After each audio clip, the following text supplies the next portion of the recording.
Alors que les pistes cyclables se multiplient et que les voitures trop polluantes sont chassées petit à petit des centres-villes, eh bien, comment faire pour rouler vert et pas cher? On va le voir avec notre invité, Erwan Benezet. Bonsoir. Bonsoir. Vous êtes journaliste au service économie du Parisien, en charge de l'énergie et de l'industrie automobile. Vous publiez un dossier spécial aujourd'hui. Le marché de la voiture électrique explose. Il a doublé en près d'un an. Pourtant, ça ne veut pas dire que c'est encore à la portée de tous, loin de là. Non, effectivement, il y a encore le frein. C'est d'ailleurs deux grands freins à l'essor de la voiture automobile. C'était quand on interroge les particuliers, c'est le prix et puis l'autonomie, la crainte de tomber en panne d'électrons. Alors le prix, il est problématique encore aujourd'hui. En moyenne, une voiture électrique, elle coûte combien ? Alors, il y a vraiment différentes gammes, mais je pourrais donner des exemples. La Zoé est à un petit peu moins de 24 000 euros, mais une Tesla, c'est tout de suite 45 000 euros. Et vous Zoé, avez, c'est une citadine, en gros. C'est ce qu'on appelle un segment B, c'est une citadine polyvalente.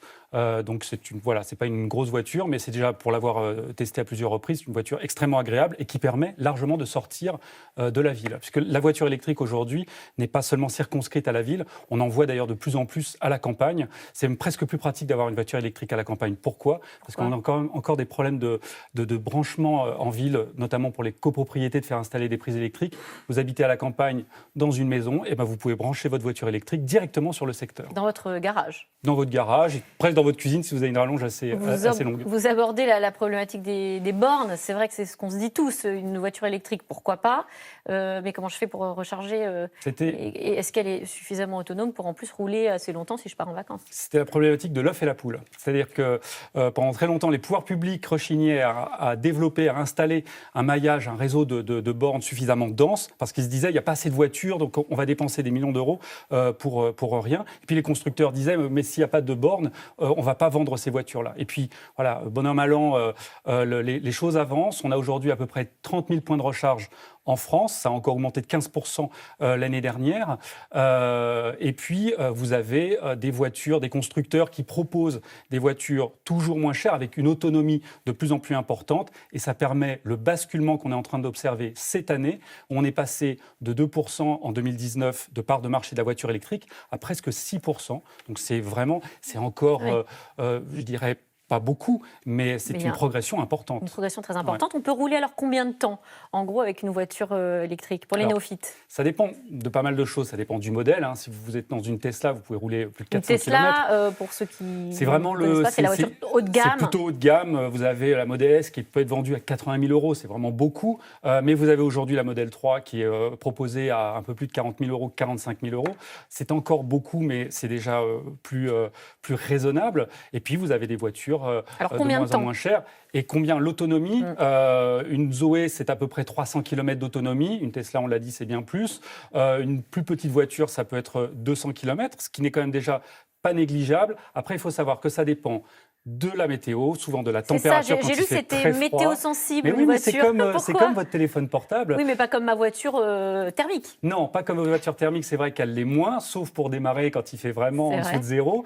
Mais sinon, ça n'influence pas trop sur la consommation. Mais votre téléphone portable, quand vous l'utilisez dehors, l'hiver, vous vous rendez compte que la batterie diminue beaucoup plus rapidement. Mais alors comment on fait si j'ai une voiture électrique, donc je ne peux pas rouler l'hiver ? Non, c'est d'avoir une voiture qui a quand même suffisamment d'autonomie. Et donc, même si vous baissez un petit peu parce qu'il fait très très froid, vous réussissez à garder une autonomie suffisante. Vous pouvez aussi agir dans votre façon de conduire, c'est ce qu'on appelle l'éco-conduite, et ça joue. Et puis il y a des technologies aujourd'hui qui permettent de contrebalancer un peu, notamment la récupération d'énergie. Comment est-ce qu'on fait pour récupérer l'énergie ? Quand vous freinez ou quand vous décélérez, en fait, vous avez des systèmes qui récupèrent l'énergie et la réinjectent dans la batterie, ce qui fait que par exemple, vous prenez un col, vous arrivez en haut de la montagne avec votre voiture, vous avez perdu la moitié de votre autonomie, vous redescendez et en fait vous en récupérez largement une partie. Je produis moi-même finalement de l'énergie en roulant. Pour revenir quand même sur les prix, parce que là on parle en gros de voitures au premier prix 20 000 euros, mais il y a des aides publiques tout de même. Voilà, c'est-à-dire qu'on a parlé de la voiture dans le dossier qu'on a publié ce matin, on a parlé de la voiture low cost, la voiture à 10 000 euros. C'est possible une voiture à 10 000 euros ? C'est possible, mais c'est un chiffre un peu artificiel, puisque pour l'instant, ce sont des aides publiques. La prime à la conversion, les deux grandes aides publiques nationale, c'est la prime à la conversion, mais alors ça, c'est en échange d'une mise au rebut de votre vieille voiture diesel ou essence. 5 000 euros. Voilà, 5 000 euros maximum. Et puis, vous avez le bonus pour la voiture électrique, 7 000 euros. Mais ce qui fait quand même, si jamais, effectivement, vous avez une vieille voiture dont vous souhaitez vous débarrasser, près de 12 000 euros. Ce qui permet, quand vous achetez une Zoé à 24 000, vous descendez à pratiquement 12 000 euros. Sachant que ça ne va pas durer non plus non, ad vitam aeternam, voilà. puisque dès le 1er janvier prochain, les conditions vont être revues à la baisse, vont être resserrées. Il continue quand même à y avoir un accompagnement de la part des pouvoirs publics. Et puis,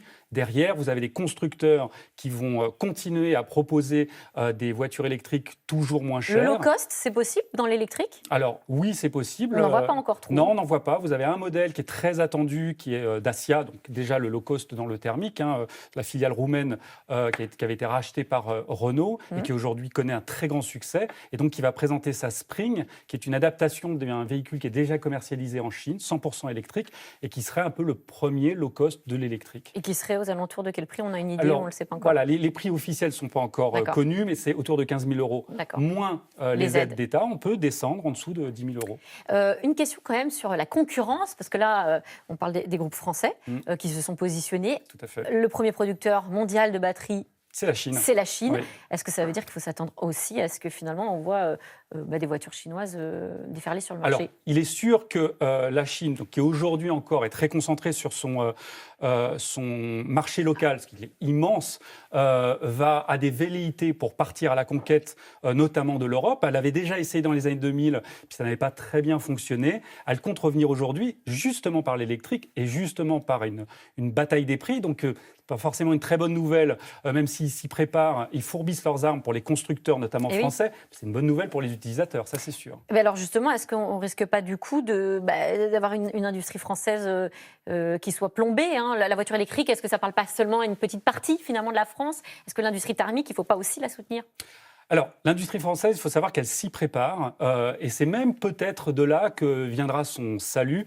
C'est les fameuses localisations et non les relocalisations prônées par notamment Bruno Le Maire, le ministre de l'économie, c'est-à-dire plutôt que de rapatrier des usines qui aujourd'hui produisent à bas coût des véhicules thermiques, positionnons-nous sur des nouvelles technologies, dont l'électrique, dont la batterie, d'où par exemple le consortium, la co-entreprise qui a été montée entre PSA et Total pour fabriquer des batteries en France et donc agir à la fois sur la technologie et sur le prix, parce qu'il faut rappeler que le prix d'une batterie, c'est 40% du prix global d'une voiture électrique. Et très très rapidement, l'hydrogène, en 2 mots, est-ce que ça aussi c'est l'avenir de la voiture ? On a vu que le gouvernement mise dessus puisqu'ils investissent 7 milliards d'euros dans les 10 prochaines années. Voilà, exactement. 7 milliards dans les 10 prochaines années, donc 2 milliards dans l'année qui vient. Ouais. C'est effectivement, alors l'hydrogène, c'est un accompagnement de l'électrique, puisque c'est en fait c'est comme une sorte de deuxième pile qui vient dans la voiture électrique et qui permet de prolonger son autonomie avec un temps de recharge en quelques minutes. Donc comme le thermique, ça peut être vraiment... Alors, aujourd'hui, ça coûte encore très très cher. Une voiture, c'est 80 000 euros. C'est plutôt pour les flottes. Mais demain, on pourrait voir arriver des voitures à hydrogène moins chères et donc intéressantes pour le particulier. Une énergie d'avenir avec des questions aussi sur la pollution, notamment à la fabrication. Mais ça, évidemment, c'est un autre débat. Encore un autre débat. Merci à vous. Merci à Juan Benezet. Je rappelle que vous avez publié un dossier spécial aujourd'hui, très complet sur le marché de la voiture et comment faire des économies. Un petit mot aussi pour vous dire que les antennes de France Télé sont mobilisées aujourd'hui, tous unis pour le Liban. Soirée spéciale sur France 2 ce soir. Et puis, vous pouvez faire un don à la Croix-Rouge française aux adresses qui s'affichent en bas de votre écran. Tout de suite, c'est dans l'air avec Axel de Tarlé. Bonne émission à vous.